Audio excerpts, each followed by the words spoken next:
Abra sua Bíblia no Evangelho de Marcos, capítulo 5. Evangelho de Marcos, capítulo 5.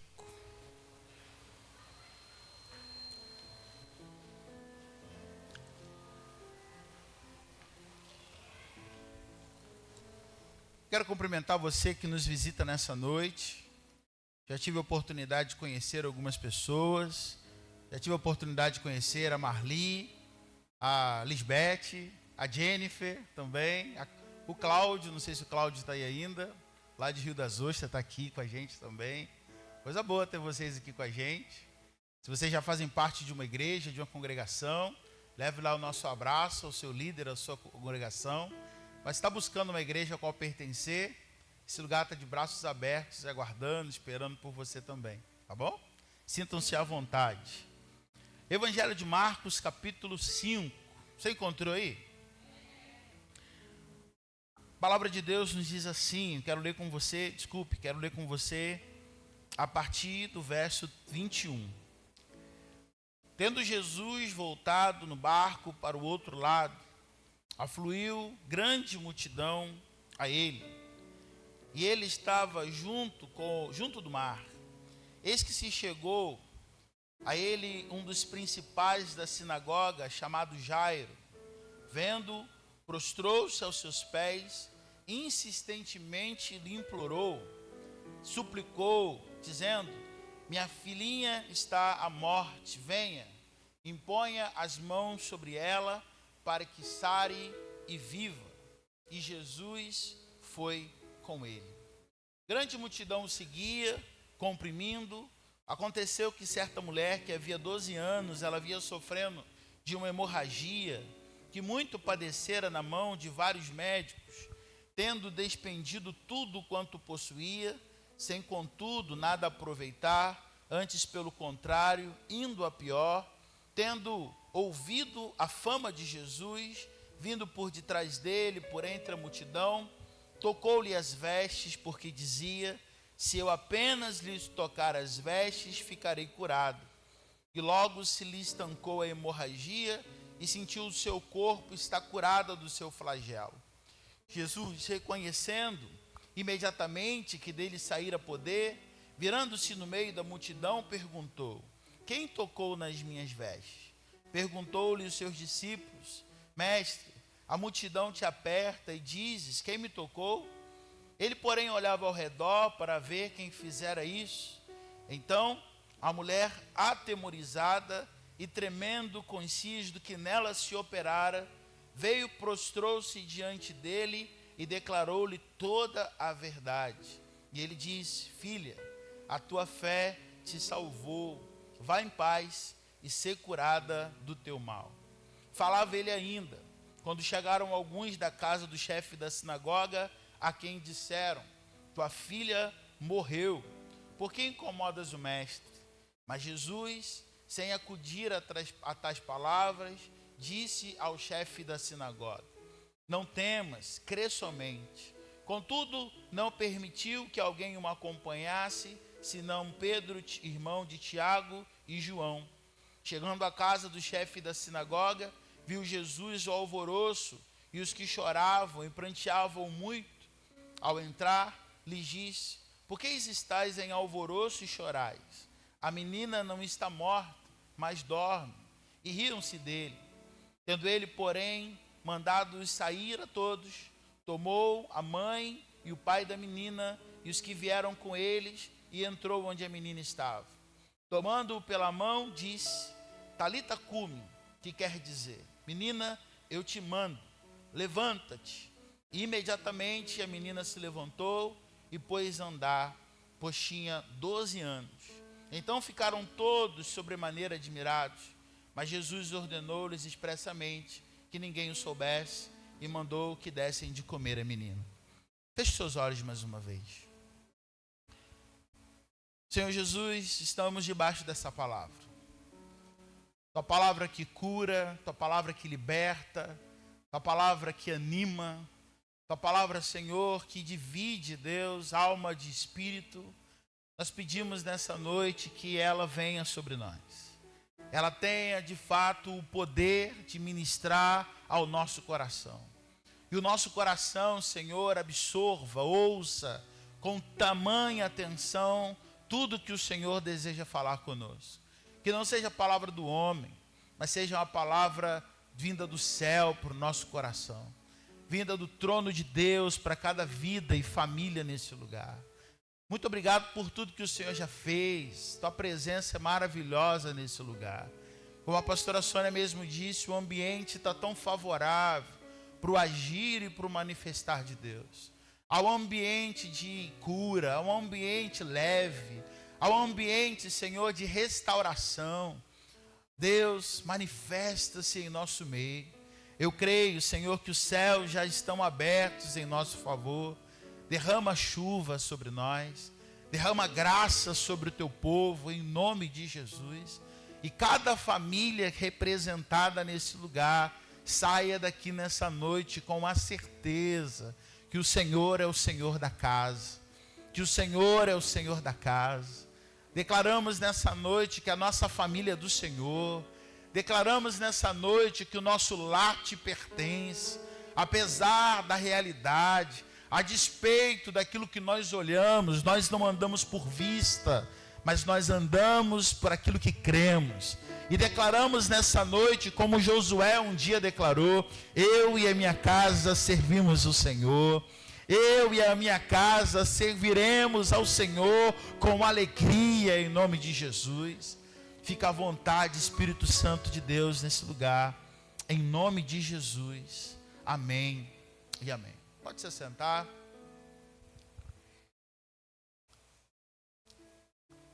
Eu sei que o Senhor já falou com você através dos louvores, através da sua presença nessa noite, né? Mas eu creio que o Senhor tem a dizer e falar ainda mais se o nosso coração estiver aberto, atento a tudo que Ele deseja falar conosco. Eu amo esse texto, já falei sobre esse texto, já citei Marcos capítulo 5 diversas vezes, porque ele traz a história de três personagens tão distintos, mas ao mesmo tempo tão parecidos.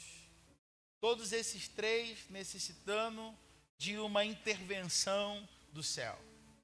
Tem alguém aqui nessa noite necessitando de uma intervenção do céu? Eu estou precisando de uma intervenção do céu. Eu, Leandro, estou precisando de uma intervenção divina. O primeiro personagem que nós encontramos nessa passagem é o endemoniado gadareno. A gente já falou sobre ele aqui. O endemoniado gadareno é um homem que as pessoas têm tanto medo dele, que ele anda pelas ruas, sem roupa, se rasgando com aquilo que ele encontra, cacos de vidro, de telha. Ele anda pela rua, sem destino, né? A palavra de Deus diz que muitas pessoas pegam desse homem. As autoridades da cidade já tentaram por diversas vezes pegar esse homem, colocar esse homem em cadeias, e ele arrebenta tudo. A força maligna que habita dentro dele é tão forte que ele derruba tudo, e ele novamente se vê livre, andando e morando livremente no cemitério da cidade. Até que Jesus chega naquele lugar. Jesus chega com uma intervenção e traz libertação sobre a vida desse homem. É interessante olhar para essa palavra e perceber que Jesus não foi bem-vindo nessa cidade. Jesus nem chegou a entrar de fato. Ele chega e automaticamente ele já é expulso por conta desse homem que ele está libertando. Mas Jesus, ele enfrenta uma tempestade, o mar se levanta muito contrariamente, porque a gente entende, o mundo espiritual sabe o que Jesus vai fazer naquele lugar, porque quando tem um lugar e um coração aberto, propício para o agir e para o manifestar de Deus, Deus de fato vai fazer coisas tremendas e maravilhosas. Eu pelo menos creio assim. Você crê também? Que aonde tem um coração propício, aonde tem um coração quebrantado, aonde Deus vê graça, Deus age poderosamente. Você crê assim também? Jesus, ele chega naquele lugar e encontra a vida desse rapaz, desse homem. E imediatamente os demônios que habitam na vida dele, se rendem, se ajoelham, se declaram diante de Jesus, dizendo: Jesus, o que o Senhor veio fazer aqui? Ainda não é chegada a sua hora, porque o Senhor veio para cá para me tirar desse lugar. E Jesus pergunta: qual é o seu nome?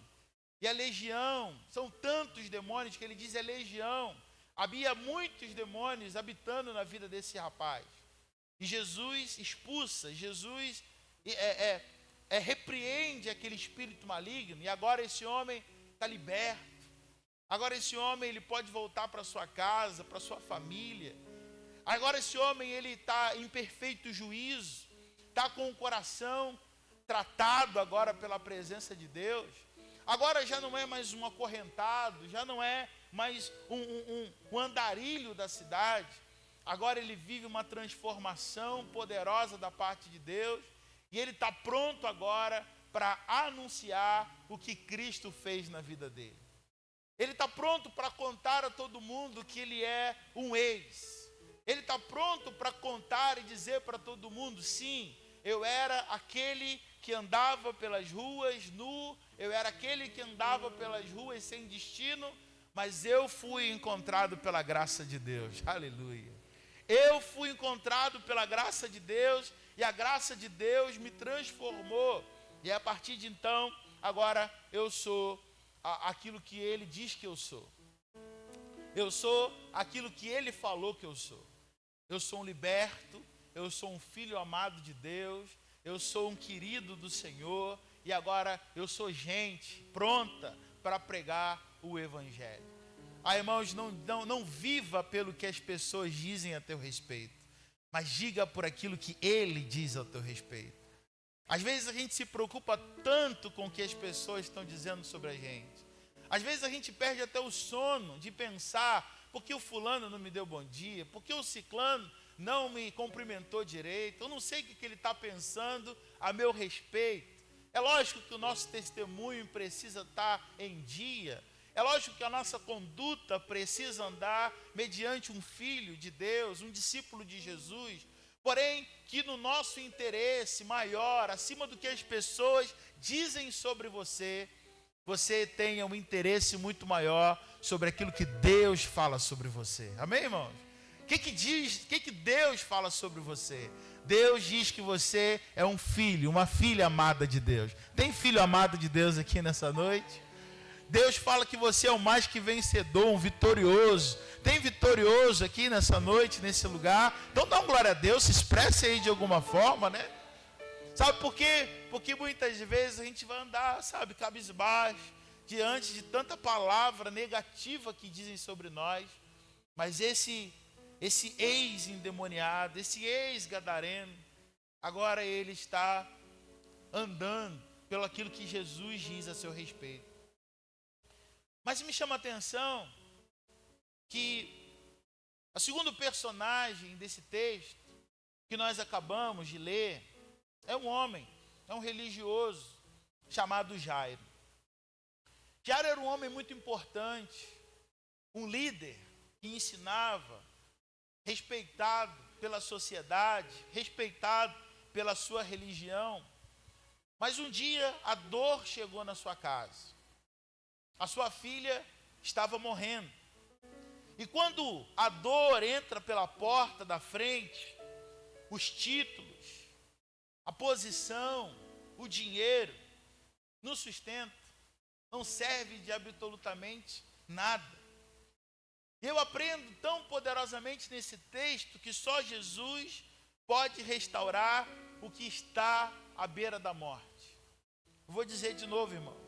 Só Jesus pode restaurar o que está à beira da morte na nossa vida. Porque toda casa, ela pode ser transformada quando Jesus entra nela.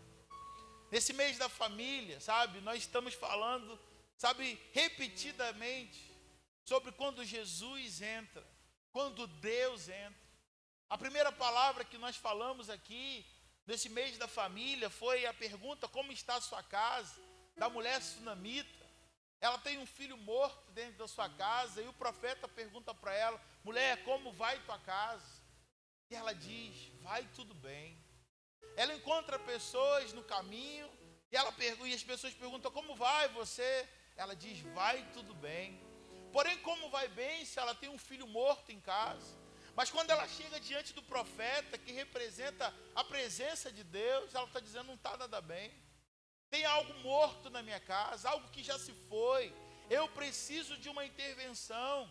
Eu preciso que Deus entre. Eu preciso que Deus faça. Eu preciso que Deus pegue aquilo que está morto e traga vida outra vez. Só Deus pode trazer a vida de volta dentro do nosso lar.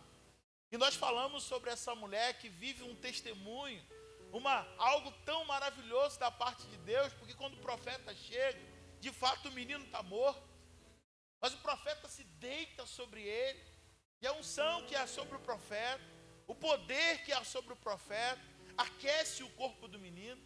O menino agora está aquecido, já não está gelado, está aquecido, mas ele não tem vida. O profeta anda pela casa. A Bíblia fala que o profeta anda pela casa, e eu imagino que o profeta andou pela casa repreendendo todo espírito de morte. Repreendendo todo espírito de morte que poderia habitar naquele lugar. Deixa eu dizer uma coisa a você nessa noite. Tem uma autoridade que foi derramada sobre a tua vida. Há uma autoridade que não está apenas sobre a vida do profeta. Há uma autoridade que não está, pode ser que anteriormente sim, mas quando Jesus morre na cruz do Calvário para nós, essa graça, esse poder, ele é para todo aquele que crê. Se você crê em nome de Jesus, há uma autoridade que repousa sobre a tua vida. E quando você toma posse disso, quando você pode sim ter autoridade de andar pela tua casa como o profeta andou. Você tem sim autoridade e posicionamento de andar pela tua casa, andar pelo seu quintal, pelo seu terreno, declarando: diabo, você não tem vez sobre essa casa. Diabo, você não tem lugar aqui nesse lugar. Jesus habita aqui nesse lugar. A minha casa, ela é selada pelo sangue do Cordeiro. Você tem autoridade no mundo espiritual de se levantar, de pegar o óleo da unção e colocar sobre a vida da sua esposa, do seu marido, do seu neto, do seu filho. Você tem autorização do céu. Por quê? Porque há uma unção que você carrega, há uma graça de Deus derramada sobre a nossa vida. Quantos creem nisso em nome de Jesus, irmãos? Mas eu e você precisamos entender que famílias fortes, elas também enfrentam fraquezas, também têm momentos de dor. Não é porque nós estamos na presença de Deus que nós somos isentos à luta, dificuldade. Pelo contrário, vai parecer que elas se intensificam um pouco mais. Vai parecer que quando nós aceitamos Jesus, eu nunca vou me esquecer, eu já disse aqui, de uma senhora que acabou de aceitar Jesus em nossa igreja, que eu pastoreava. Acabou de aceitar Jesus. E ali, nos primeiros meses, eu me lembro dela me procurar no final do primeiro mês, e ela dizer: pastor, depois que eu aceitei Jesus, minha vida piorou tanto. E eu tomei um susto, falei: meu Deus, como assim? Mas conforme ela estava contando, que o marido aquele mês havia endurecido, o filho aquele mês tinha se rebelado, situações no trabalho tinham se levantado contra ela, eu entendi o que o Espírito Santo estava ministrando para dizer a ela. Fala assim: minha irmã, quando nós nos posicionamos no mundo espiritual, o inferno ele se levanta. Quando você se posiciona no mundo espiritual, o inferno ele vai se levantar, mas ele se levanta para cair, porque maior é aquele que está em nós. Ele se levanta mesmo, ele se ergue mesmo, ele traz uma artilharia pesada quando ele sente que perdeu. Quando ele sente que perdeu terreno. Essa casa que agora era habitada por ele, né? Jesus conta uma parábola de casas que eram habitadas pelo diabo, até que chega o Senhor, até que tem uma intervenção do alto, o valente chega, e tudo aquilo se torna, como nós cantamos, ele dissipa as trevas daquele ambiente, cadeias são quebradas, e ele vê: perdi espaço. Ao contrário do que muita gente pensa, que ele vai pegar seu pano de imundícia, suas traças, né? Botar ali e sair de cabeça baixa, poxa, perdi espaço. Não, irmão. Ele vai se reunir. Ele vai dizer, não, perdemos espaço por enquanto. Vamos nos levantar. Vamos atacar toda hora. Vamos nos fortalecer de todas as formas que a gente pode. Por quê? Porque se ele der brecha, a gente entra de novo. Não é isso que Jesus disse? É isso que Jesus disse, que se houvesse brecha, se aquele que tomou a casa não se tornasse mais bem-vindo e deixasse a casa, agora a casa está vazia. E uma vez que a casa está vazia, ele percebe, porque ele anda ao derredor. Ele pode sim andar ao nosso derredor, mas Jesus, ele está no centro da casa. Ele pode sim andar ao nosso derredor, mas Jesus, ele mora com a gente, irmãos. Que Jesus, ele seja bem-vindo na tua casa. Que haja lugar de honra na tua casa para o Senhor. Como a sunamita que construiu um lugar, um quarto, dizendo, Senhor, minha casa também é tua. Ela constrói um quarto para o profeta e declarando, Senhor, minha casa é tua. Minha casa é tua. Profeta, ó, esse quarto aqui foi feito para você. Todas as vezes que você estiver na cidade, você pode ficar aqui. Não vai pagar nada não. Você pode ir aqui, está aqui uma cama, está aqui uma cadeira, está aqui uma escrivania para você, está aqui uma lamparina. Você pode entrar e o tempo que você quiser ficar, você pode ficar. E nós entendemos isso, que ela não fez um quarto físico. Ela cria um ambiente espiritual. Ela cria um ambiente propício para Jesus entrar, para Jesus fazer morada. Nós olhamos para a vida de Jairo, que está com a sua filha doente. Ele também está fazendo um ambiente favorável. Quando ele vai até Jesus, ele fala, Senhor, por favor, vamos na minha casa. Entra na minha casa, impõe as mãos sobre a minha filha, ela está à beira da morte. Por favor, Jesus. A Bíblia diz que ele suplica insistentemente. Ele clama insistentemente. E Jesus prontamente diz, eu vou com você. E Jesus começa a caminhar em direção à casa de Jairo. Eu preciso chamar a atenção para essa palavra. Em pensar que mesmo que a tua família tenha enfrentado momentos de dor, eu preciso chamar a tua atenção nessa palavra. E pensar que mesmo que a tua família tenha vivido momentos até mesmo de luto, de crises, de falta, de escassez, que haja no nosso coração a mesma postura que houve na vida de Jairo. Sabe qual foi? Rendição. Prostração. Não foi fácil Jairo procurar Jesus, não. Você pensa que foi fácil? Jairo é líder de uma religião que vai matar Jesus. Se ele procura Jesus, se ele entra, se ele recebe Jesus, que não é visto com bons olhos por essa religião, se ele clama para que Jesus pudesse entrar na sua casa, certamente ele tem risco de perder a sua posição. Ele tem risco das pessoas não respeitarem mais ele como respeitavam. Mas o sofrimento coloca Jairo numa situação muito difícil. Porque ele entende que a sua religião e a sua religiosidade não pode transformar a sua vida. Ele entende que o seu poder, a sua influência financeira não pode resolver o seu problema. O que ele faz? Ele se rende. Tem hora na nossa vida, irmãos, que essa posição de rendição é uma benção. Tem hora na vida do crente que, quando não temos mais o que fazer, eu escuto muito pessoas dizendo, não tem mais o que fazer, agora é só orar. Oh, meu Deus, eu já ouço o céu se agitando. Eu já penso no céu falando, agora é hora de agir. Ela disse que não tem mais o que fazer. Ele se rendeu, ela se rendeu, né? Ele se rendeu, ela se rendeu. Vamos operar um milagre sobrenatural na vida dele. Porque quando nós nos rendemos, significa que não há mais em nós nenhum tipo de interferência da gente ajudar os planos de Deus. Você já tentou ajudar Deus, como Abraão? Você já tentou ajudar, dar aquela ajudinha, aquela força? Está demorando, está atrasado. Deus, eu vou te dar uma ajuda.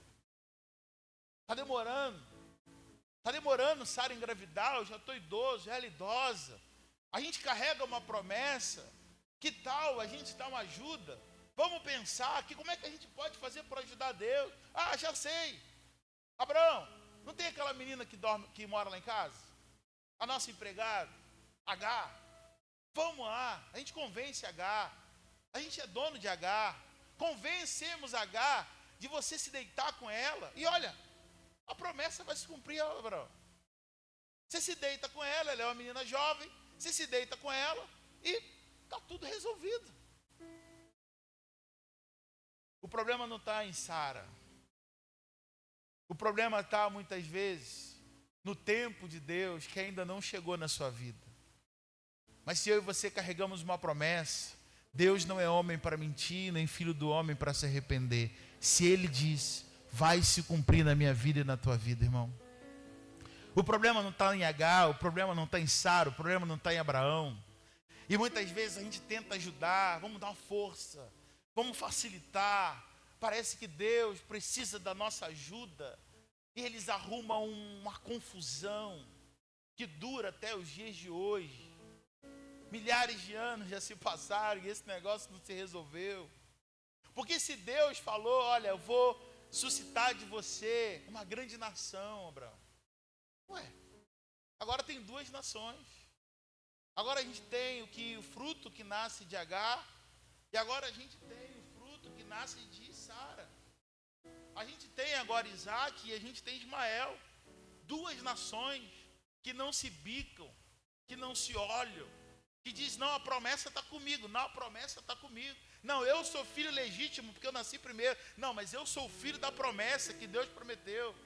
Confusão, conflito, essa terra é minha. E tudo que a gente ouve do Oriente Médio, que uma guerra que não termina de jeito nenhum.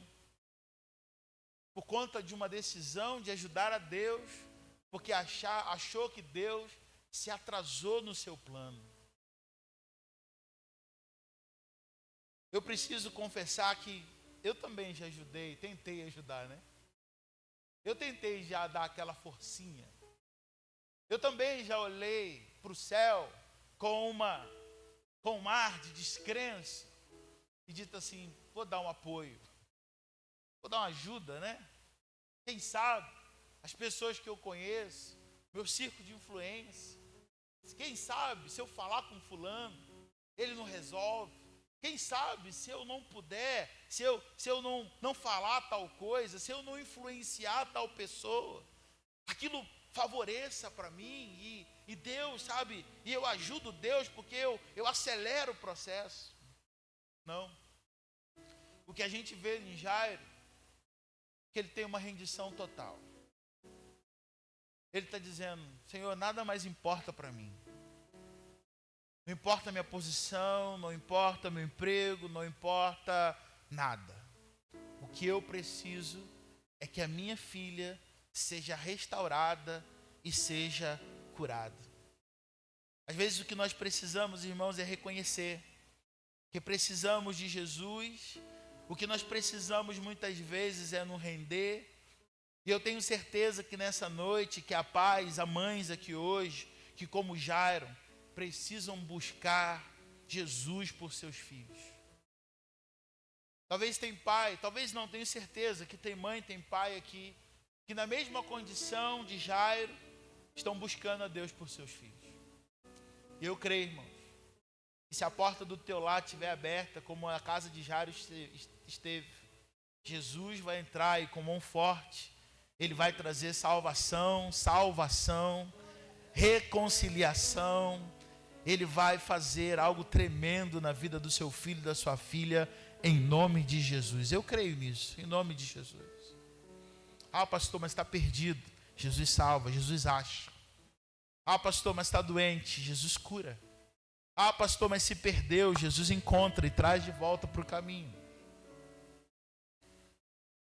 Quando eu olho para esse texto de Marcos capítulo 5, a gente tem um Jairo que no meio do caminho, parece que Jesus vai se atrasar. Se você ler o texto, quando Jesus está caminhando para a casa de Jairo, a mulher do fluxo de sangue aparece no cenário. A mulher do fluxo de sangue, você conhece a história, é a terceira personagem desse mesmo capítulo. Ela tem 12 anos de uma hemorragia. Ela tem 12 anos de uma menstruação que não vai embora. Ela tem 12 anos padecendo, eu imagino, a Bíblia não fala, mas eu imagino se há 12 anos a pessoa está perdendo sangue. Eu imagino uma pessoa fraca, eu imagino uma pessoa pálida, sem cor, eu imagino uma pessoa sem força. E além disso tudo, olhando por um viés social, essa mulher que já perdeu tudo, tentou de todas as formas, trazer cura para a sua vida, gastou tudo que ela possuía, procurando médico aqui, médico ali, procurando soluções, e a Bíblia fala que a sua condição só piorava, ao invés de melhorar, só piorava. Mas um dia essa mulher, ela ouve falar da fama de Jesus e ela sai de casa com fé, porque ela diz no seu coração: se eu tão somente tocar nas vestes de Jesus, eu serei curada. E a palavra de Deus diz que no meio daquela multidão, Jesus andando, caminhando em direção à casa de Jairo, essa mulher aparece, ajoelhada. Essa mulher, ela está ali, também se rendida, toca ali no pedaço da roupa de Jesus, e ali mesmo no seu íntimo ela faz uma oração, e a palavra de Deus diz que imediatamente, aí meu irmão, tem milagre que Jesus pode fazer instantaneamente na tua vida. Tem milagre que ele vai dizer: aguarda um pouquinho, ainda não. Tem outro milagre que ele vai dizer: é agora, é para já. Não é isso, pastor? É para já. Semana passada eu contei aqui, irmã Maria, tomei liberdade de contar aqui o que a gente tem vivido, um processo de Deus. Alguns meses atrás, o irmão José foi diagnosticado com um tumor maligno. A irmã Maria falou que era de um tamanho de uns 16 centímetros mais ou menos, no seu abdômen. E aí, difícil tratamento, esperar 3 meses quase, para a porta se abrir, um pouco mais até, para a porta se abrir. Quando o testemunho estiver completo, a senhora vai contar, hein? Eu estou dando só um spoiler. Difícil para procurar, conseguiu a vaga, e para a glória de Deus. Os médicos marcaram uma biópsia para a semana passada, não foi isso? Marcaram uma biópsia para a semana passada, investiga dali. Ué, gente, cadê o tumor? O tumor sumiu, desapareceu. Como pode? Investiga dali. Não, está errada a máquina, faz outro exame. Não pode ser. Como é que algo tão grande, de 16 centímetros, pode simplesmente ter sumido, simplesmente ter diminuído a ponto de não poder mais fazer a biópsia, que não pode mais realizar aquilo que... Meu Deus, biópsia de autópsia é diferente, Biópsia, Sabe, irmãos, tem milagre que Deus pode realizar instantaneamente na nossa vida. Tem problema que a gente acha que é tão grande. Tem gigante que a gente acha que é tão grande. Aí vem um Davizinho, com 1,5 m, com uma pedra na mão, e acaba com a fama de um gigante guerreiro. Não há cadeias que possam resistir ao nome de Jesus na minha vida e na tua vida. Ah, pastor, mas é tão difícil. O principado que agir lá em casa é tão grande, é tão forte. Oh meu Deus, oh meu irmão, seu Deus é maior. Seu Deus é mais forte do que isso. Não, você não está entendendo, sabe? Às vezes a gente dimensiona que o nosso problema, a nossa dificuldade, a enfermidade, o diagnóstico, a dívida, como a pastora Sônia orou, sabe? O problema, aquele tamanho que é muito grande. Aí vem o Senhor, que uma palavra, basta uma palavra dele, para todas as coisas irem para o seu devido lugar. Pastor, está tudo tumultuado. Aí eu olho para a palavra de Ezequiel 37, que o Ezequiel chega naquele vale e ele encontra, não é, pastora, aquele vale de ossos sequíssimos. Cabeça lá, tronco lá, fêmur lá, né? Dedo espalhado para tudo que é lado. E a pergunta que Deus fala para o profeta Ezequiel é: Ezequiel, poderão esses ossos viverem novamente? Ezequiel diz: Senhor, só tu sabes. Ezequiel, abre a tua boca, profetiza sobre esses ossos. Abre a tua boca e profetiza sobre esse vale. E a palavra diz assim: Ezequiel, declare assim: ossos, ouve a palavra do Senhor. Eu não sei se ossos têm ouvido, irmão, mas aqui diz: ouve a palavra do Senhor. E os ossos, e houve um ruído, que cada osso se junta ao teu osso, a cabeça encontra o seu lugar, sabe, o osso do braço encontra ali o seu lugar, aquilo que estava tumultuado e totalmente fora de ordem. Uma palavra do Senhor colocou todas as coisas no seu devido lugar.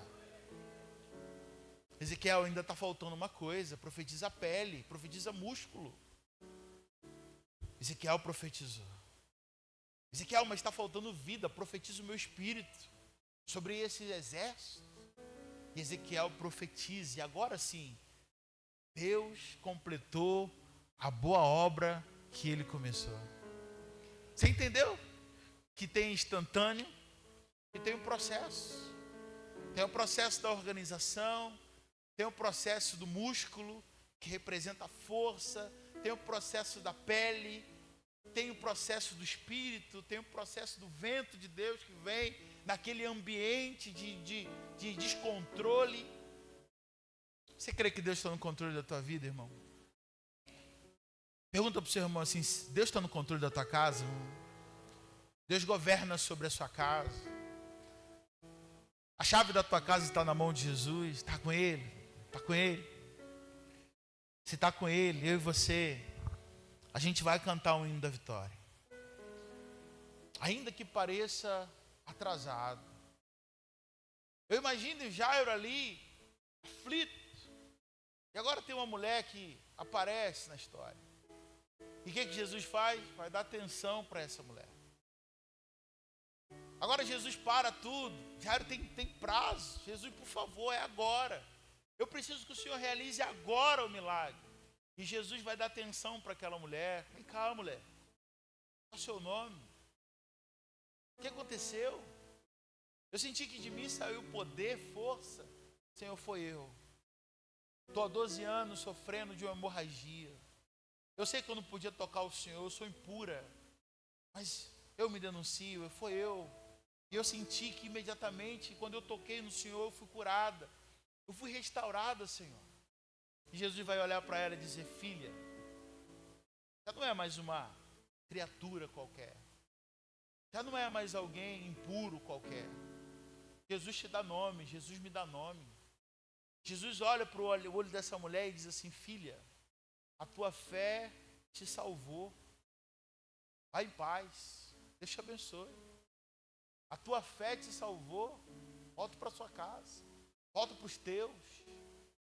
Jesus é aquele que pode restituir aquilo que se perdeu. Você recebe essa palavra em nome de Jesus? Deixa eu profetizar restituição sobre o teu lar nessa noite. Que os anos que foram embora, os planos que se perderam, aquilo que um dia foi festa, mas agora é luto, é choro, Deus pode trazer de volta sobre o teu lar. Se tem uma palavra, irmão, que eu acredito, é restituição de Deus. Se tem algo que eu olho para a palavra de Deus e eu encontro a todo momento, é um Deus que entra na história de uma casa e traz restituição. Aquilo que o diabo roubou, aquilo que a vida tirou, aquilo que, sabe, às vezes a gente olha e fala assim: meu Deus, se perdeu. Deus é poderoso para trazer de volta. Deus é poderoso para trazer à existência aquilo que não existe. Deus é poderoso para trazer a paz num ambiente de guerra. Deus é poderoso nessa noite para brilhar a luz, uma luz muito forte no meio de trevas que imperam talvez no seu lar. Deus é poderoso para colocar as coisas no seu devido lugar. Você recebe isso em nome de Jesus? Você pode aplaudir ao Senhor por isso? Você pode dar um glória a Deus forte aí no seu lugar?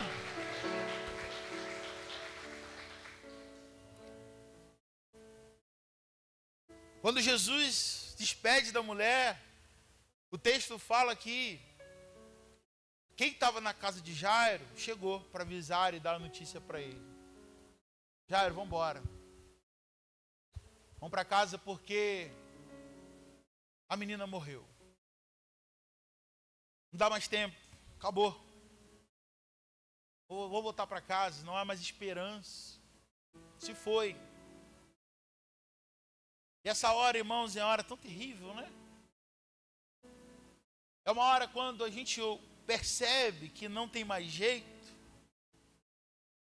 Eu imagino que quando Maria e Marta colocam seu irmão dentro daquele túmulo e fecham com uma pedra, ali elas estão dizendo, acabou. Acabou a esperança. Não temos mais, mesmo que Jesus chegue, não tem mais o que fazer. Mesmo que Jesus ele apareça agora, acabou, atrasou. Não tem mais o que resolver. Enquanto tem vida, não tem um ditado que fala, enquanto tem vida tem esperança. Se acabou a vida, acabou também a esperança. Mas para Jesus não é assim. A Bíblia fala que quando as pessoas dão notícia para Jairo, Jesus olha para Jairo. O texto diz que Jesus olha para Jairo e declara para Jairo: Jairo, crê somente. Não entrega os pontos ainda não. Continue crendo. Eu ainda não dei a última palavra. Jairo, ainda que a notícia tenha chegado, eu estou indo. Você não me convidou? Estou indo. Eu estou indo na direção da tua casa, eu estou indo na direção do seu lar. Meu irmão, o Senhor é aquele que tem a última palavra na sua vida. Seja o diagnóstico, seja a luta, seja a desavença, seja um aparente divórcio. Quem governa a tua vida tem o poder de fazer infinitamente mais. O Senhor está dizendo para Jairo, crê somente. Eu creio que o Senhor está dizendo para mim nessa noite, para o Leandro nessa noite. O Senhor está dizendo para a tua vida nessa noite, meu irmão, continue crendo. Não entregue os pontos, não desanime. Não entregue os pontos ainda. Não, eu sou aquele que declara, quando eu fechar o livro, aí sim.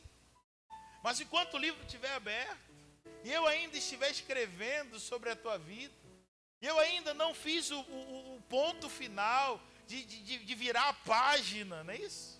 Eu ainda não virei a página da tua vida, como é que você já quer apressadamente virar a página? Deus é Deus da última palavra na tua história.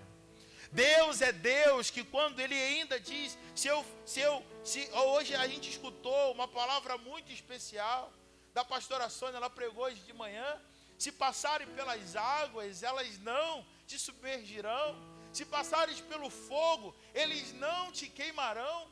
Ou seja, em nenhum momento a Bíblia está dizendo que não tem água, né, pastora?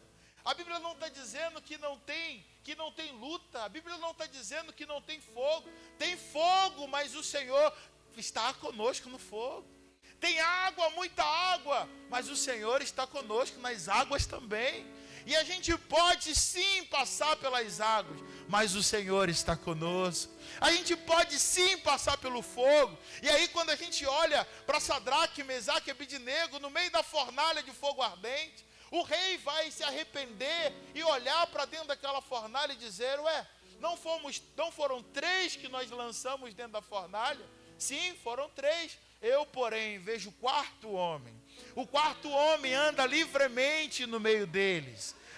O quarto homem anda livremente no meio deles. E a face dele é diferente de tudo que eu já vi. A face dele brilha como o sol. A face dele é como o Filho de Deus. Sabe, irmãos, Jesus está contigo, está comigo no meio desse fogo aí.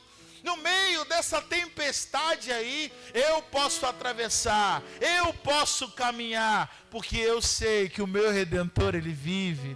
Eu posso passar no meio desse fogo, sabendo que o quarto homem da fornalha está comigo e vai terminar tudo bem para a glória de Deus. A última palavra é o Senhor que dá. O último ponto é o Senhor que faz. E agora, o que a gente acredita? O que Jairo acredita? É no fato ou na palavra de Deus? É naquilo que os olhos dele estão vendo? Está vendo? Ou sobre aquilo que Jesus falou para ele? E a gente vai prosseguindo, porque o texto vai dizer que Jesus, ele não se atrasou. Aparente demora, muitas vezes, é a preparação, irmãos, para um milagre maior. Eu vou dizer isso de novo para o teu coração gravar aí. A aparente demora de Deus, muitas vezes, é uma preparação para um milagre maior que você vai receber. O tempo de Deus não é como o nosso. O tempo de nosso é o Cronos. O tempo da gente hoje é dia 18 de maio, não é isso? O tempo da gente é 8h44 da noite. Não, Deus não se move pelo Cronos. Deus não se move pelo seu calendário. Deus não se move pela tua urgência. Deus se move no Cronos. Não, Deus se move no Kairos. O Cronos é o nosso. O Kairos é de Deus. E Kairos significa tempo favorável de Deus. Você pode repetir o que significa Kairos? O que significa Kairos? Tempo favorável de Deus. Quem deseja viver um Kairos na sua casa aqui? Eu desejo viver um Kairos de Deus na minha casa. O tempo favorável de Deus é quando o Senhor diz assim: não, eu vou visitar a tua casa hoje. Zaqueu, desce depressa. Hoje me convém entrar na tua casa. É o Kairos, irmão. O Kairos de Deus é aqui, a mulher do fluxo de sangue, 12 anos. 12 anos no Cronos, 12 anos, batendo aqui, bate lá, bate acolá. Mas uma hora, ela sai do Cronos e ela entra no Kairos. E ela vive o tempo favorável de Deus. Kairos de Deus sobre esse lugar. Você pode erguer tua mão sobre essa igreja. Você pode declarar Kairos de Deus sobre esse lugar.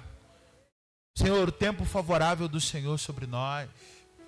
O tempo favorável do Senhor sobre nós, Senhor.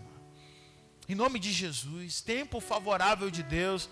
Eu sei que você já orou pela sua casa, mas você pode declarar isso. Tempo favorável de Deus sobre a minha casa. Tempo favorável de Deus. Você pode declarar os membros da família de lá. Tempo favorável de Deus sobre a vida da Priscila. Tempo favorável de Deus sobre a vida do Heitor. Tempo favorável de Deus sobre a vida do Tito, do Lucas. Tempo favorável de Deus sobre os meus pais. Tempo favorável de Deus sobre a família Gabriel. Você pode, eu estou só declarando sozinho, você está aí, irmão? Abre a tua boca e declare mesmo com toda a fé do teu coração. Tempo favorável de Deus sobre a tua casa, em nome de Jesus. Para que as densas trevas batam em retirada nessa noite. E brilhe a vossa luz do Senhor. Que brilhe a luz do Senhor sobre o nosso lar. Que nenhuma arma preparada do inferno é poderosa em nós, porque maior é aquele que está em nós do que aquele que peleja contra a tua vida. Aleluia. Tempo favorável de Deus. Que o Senhor nessa noite te tire do Kairos e te leve para o Cronos, te tire do Cronos e te leve para o Kairos.